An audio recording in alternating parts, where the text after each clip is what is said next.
원래 긴장이 됐는데 업주가 잘해가지고 긴장이 좀 더 되네요. 다 들어오시면 시작하도록 하겠습니다.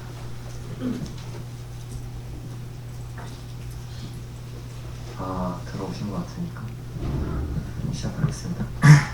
그 4조 발표 시작하도록 하겠습니다. 발표 주제는 세종에 위치해 있는 복합 커뮤니티 센터를 친환경 설계하는 형태로 전환 설계하는 형태로 진행하겠습니다.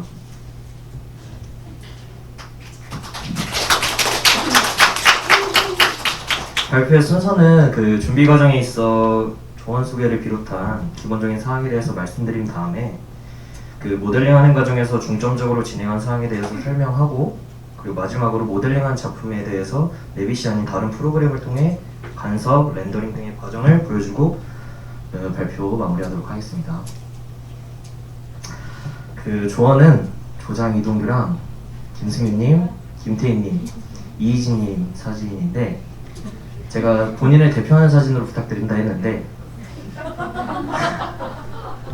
그 강아지 사진을 한 명 보내기 시작하니까 다들 이렇게 보내시더라고요. 그래서 저만 얼굴을 이렇게. 네. 다음은 이제 건물을 선정하게 된 이유에 대해서 말씀드리도록 하겠습니다. 건물을 선정하는 데 있어서 그 전환 설계를 하기로 마음을 먹었기 때문에 우선 도면을 구할 수 있는가가 중점적으로 구하게 되었고, 정말 다행히도 그 조원분들 중에 실무에서 근무하신 분들이 있어서 후보지를 선택하였고, 그 왼쪽에 있는 게 후보지에 올랐던 건물들이고, 이제 오른쪽에 있는 건물이 저희가 실질적으로 선택한 건물인데, 가장 큰 차이라고 하면 이제 건물에 독특한 외형이 있었다였습니다. 그런데 이제 멋진 건물을 만든다라는 취지에서 작업을 하는 것도 좋지만, 과연 소화가 가능한가라는 거가 학습이 되는가에 대한 부분이 중요한 부분이었고, 그 건물의 외형이 모든 방향의 경사가 있고 커튼홀도 존재하고 창의 종류가 다양하기 때문에 저희가 학습하는 게 적용하는 데 있어서 도움이 되겠다라고 선택해서 이 건물을 선택하게 되었습니다.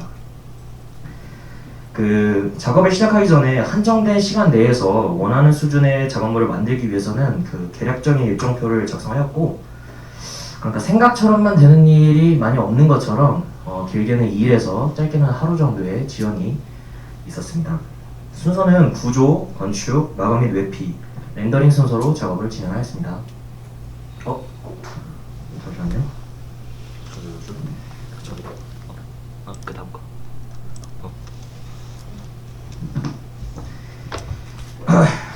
이제 작업을 진행하면서 서로가 어떤 파트를 어떻게 나눠서 진행할 것인가에 대해서 사전 토의가 이루어졌고, 이 과정에서 이희진님께서 건물에 들어가는 패밀리 총괄 제작 맡아 진행해 주셨으면서, 김승현님이 지하 1층, 지상 1층, 그리고 제가 2층, 3층, 그리고 김태희님께서 4, 5, 6층에 도맡아서 작업을 진행하였습니다.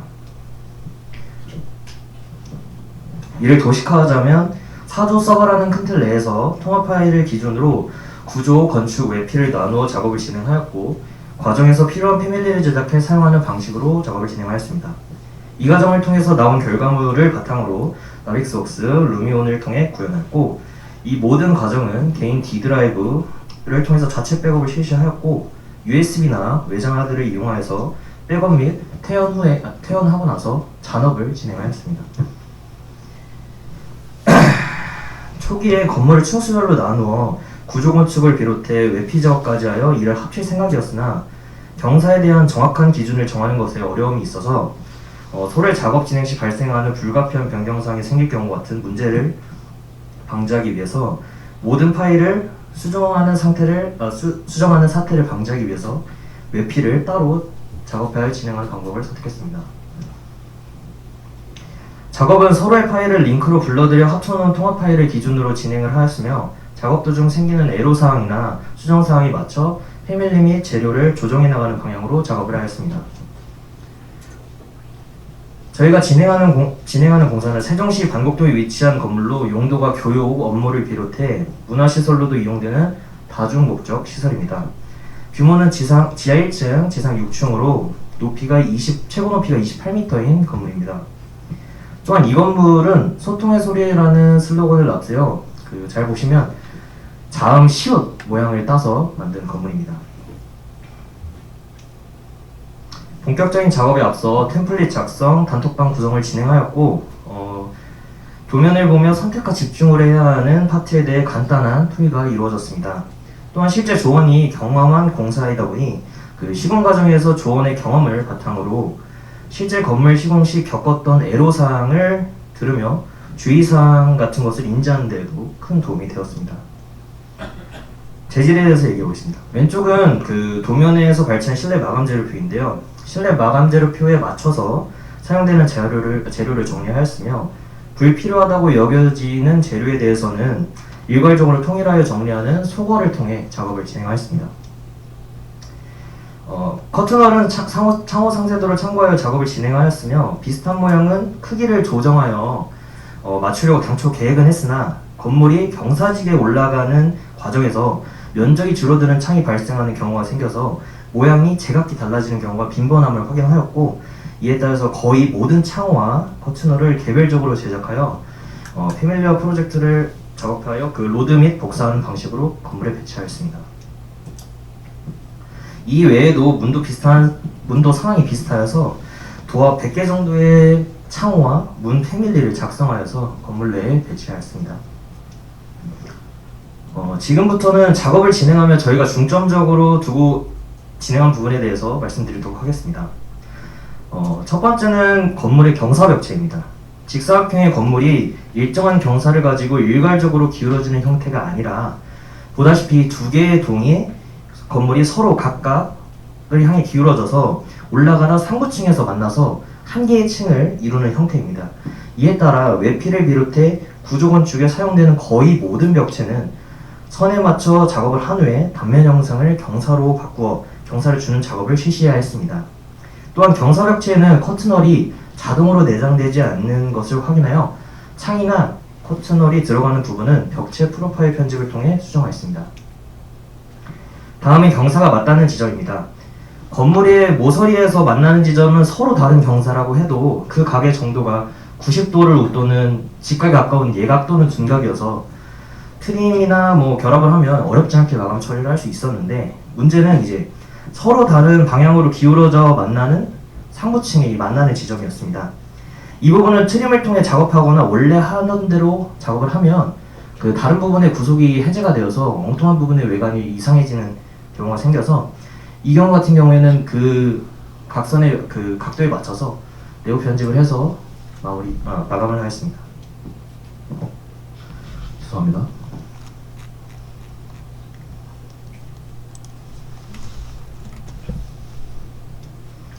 세 번째는 커튼월입니다. 앞서 말한 것처럼 각기 다른 모양이 사용된다는 특징 때문에 몇 개의 모델을 돌려서 사용하는 것은 건물의 외관에 전체적인 저해를 일으킨다는 이유로 다른 커튼월을 다른 작업보다 좀 더 신경 써서 작업을 진행하였습니다. 앞서 말한 중점사항을 토대로 도합 7개 층의 작업을 실시하였으며 정리해보자면 첫 번째는 16도에서 18도의 경사각을 기준하여 경사벽체를 작업하였다. 두 번째는 벽에 맞닿는 지점을 세분화하여서 작업을 진행하였다. 그리고 세 번째는 커튼을 좀 더 유념해서 작업을 진행하였다 라고 볼 수 있겠습니다. 이렇게 탄생한 모델을 강사님께 배웠던 일람표와 도면화 작업을 통해 제작한 도면을 간단하게 보여드리고 작업 과정에 생긴 오류사항 및 그에 따른 대처사항 그리고 우리 이거 하는데 좀 힘들었어요 하는 점에 대해서 말씀드리겠습니다. 1, 2층 평면도 아이소 3, 4층 그리고 5, 6층 그리고 건물의 외관을 볼 수 있는 남측면도와 북측면도 그리고 아까 말씀드리다시피 잘 보면 시원 모양이 보이는 동측 서측면도입니다. 그리고 이제 좀 한탄 아닌 한탄을 하자면 현장에서도 느꼈지만 친절하고 오류 없는 도면은 이제 없는 것 같습니다. 예, 제가 우선 평면도에 이제 표기된 크기와 창호 율람표에 표기된 크기가 달라서 평면도를 통해 작업한 건물에다가 이제 이지님께서 작업하신 사전 제작된 패밀리를 넣는 과정에서 크기가 달라져서 평면도를 기준으로 다시 제작을 해야 되는 경우가 생겼었습니다. 이제 두 번째로는 경사벽체, 아까 앞에도 말씀드렸었는데 경사벽체에는 커튼널이 자동으로 내장되지가 않기 때문에 경사 벽체를 기울인 상태에서 커튼널이 들어가는 자리를 프로파일 편집해서 구멍을 내고 이제 커튼널을 그 자리에 넣은 다음에 경사를 두어서 작업해야 되는 즉 이중 작업을 실시했었어야 됐고요. 제가 앞에 친절하지 않다고 얘기했던 이유가 뭐였냐면 그 경사도에 대한 정보가 좀 세심하게 나와 있지 않다고 느꼈습니다. 그래서 그 과정에서 경사도를 맞추는 일이 2층을 나눠서 작업을 하다 보니까 나중에 합쳐놓고 보면 얘는 한 18도로 기울었는데 또 얘는 한 20도로 기울여놓고 얘는 또 한 15도로 기울여놓으면 건물이 삐뚤빼뚤해서 이런 사태를 미연에 방지하고자 도면에는 정확하게 나와있지 않지만 저희끼리 일정한 경사각을 주어서 건물을 진행을 하였습니다. 그리고 이제 마지막 계단의 구현 부분을 말씀드리면서 발표 계속하겠습니다. 건물에 대한 애니메이션을 제작하기 전에 나베스웍스를 통해 간섭 체크를 실시하였고 그 과정에서 여러 간섭이 발생하였으나 이를 순위를 매겨 정리하자면 1번은 경사 벽체 간의 간섭, 2번은 경사 벽체와 구조물 간의 간섭, 그리고 3번은 자동으로 내장되지 않은 커튼널과 생기는 간섭이 있었는데 이 중에 이제 수정이 가능한 간섭에 대해서 예시를 보자면 보다시피 그 벽체 프로파일을 편집해서 그 간섭을 해소하는 방향으로 진행하였습니다. 이제 나비스웍스를 통해서 구조 시뮬레이션 한 거 한번 보고 발표 계속하도록 하겠습니다.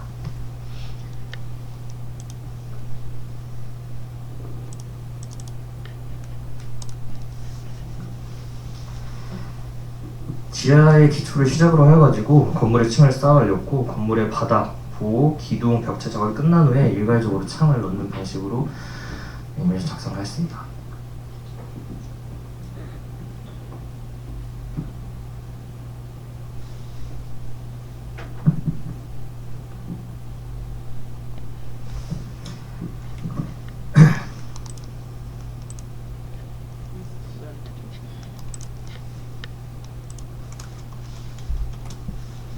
다음은 이제 루미온을 통해 작업한 건물의 외관을 보여주는 사진 예시와 함께 그 루미온 통해 작업한 동영상 보면서 발표 마무리하도록 하겠습니다. 이는 내부 사진으로 방향에 구애받지 않고 건물의 경사나 외관이 잘 보이는 사진들로 구성하였습니다. 이는 내부로 그 실내 체육관, 그리고 이제 주차장 사진, 그 1층 사진, 그리고 두 개의 동을 이어주는 다리 부분을 중심으로 사진을 구성하였습니다. 애니메이션 보도록 하겠습니다.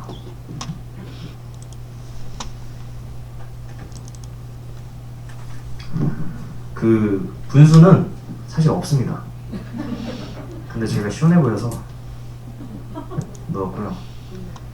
영상이 다소 조금 길어서 살짝 넘기면서 보도록 하겠습니다.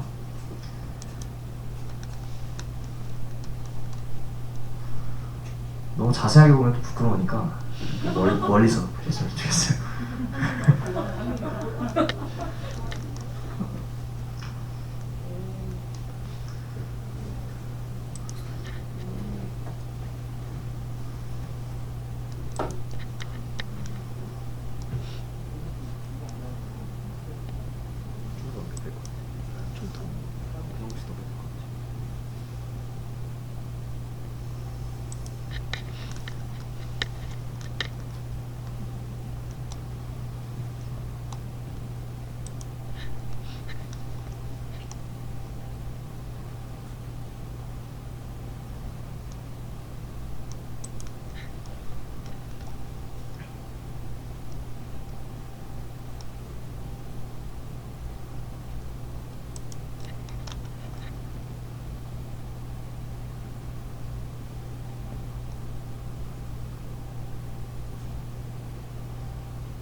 네, 여기까지 보도록 하겠습니다.